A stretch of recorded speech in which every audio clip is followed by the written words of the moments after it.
ちは。こんにちは。なにです。マリです。文法号へようこそ。文法号では教科書通りではなく、本当に使える日本語を勉強します。今日は日本語能力試験2級の文法です。テーマは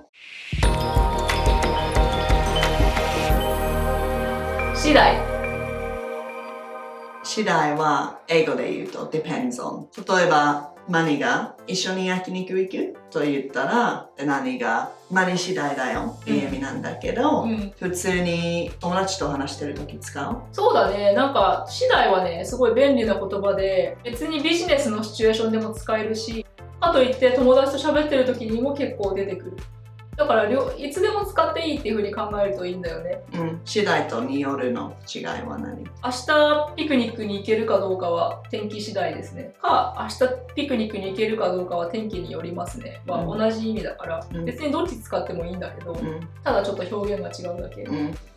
でも例えば何がよく聞く例文は、ビジネスの時電話で誰かがなんか質問をしてる、それを答えてる時、何々分かり次第またご連絡させていただきます。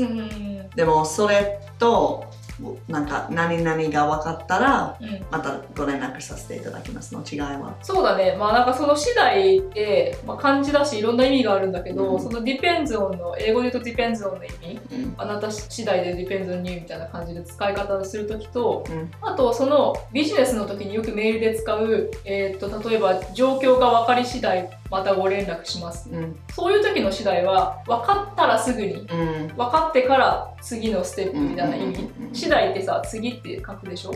分かったら次にすぐに連絡しますって意味だから、ちょっとその2種類があるのを覚えておいた方がいいかもね。じゃあ一つの意味はによる、でビジネスの例は何々したらすぐに。そう、なるほど、でも普通にカジュアルな会話で何次第だよとか言っていい？でも言っていいし、そうだね。例えばなんか友達と約束してて、明日大丈夫、焼肉7時に来れそう、ちょっと仕事のスケジュール次第だからよくわかんないけど多分大丈夫だと思う、みたいな感じです。なんかすごい便利な言葉、フォーマルでも使えるし、カジュアルな会話で使っても全然変じゃない。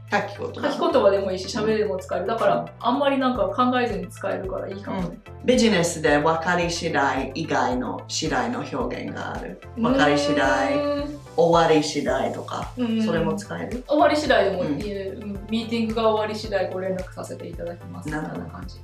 ビジネスですごくよく使うフレーズだから、言い換えるっていうよりはそれを覚えた方がいいと。もうそれしかないわけじゃないんだけど、例えばよろしくお願いしますみたいなものだから暗記した方がいいかな。仕事の状況次第では少し遅れるかもしれない。どこでご飯食べようか。私はどこでもいいから A 君次第だよ。ミーティングが終わり次第すぐにお電話いたします。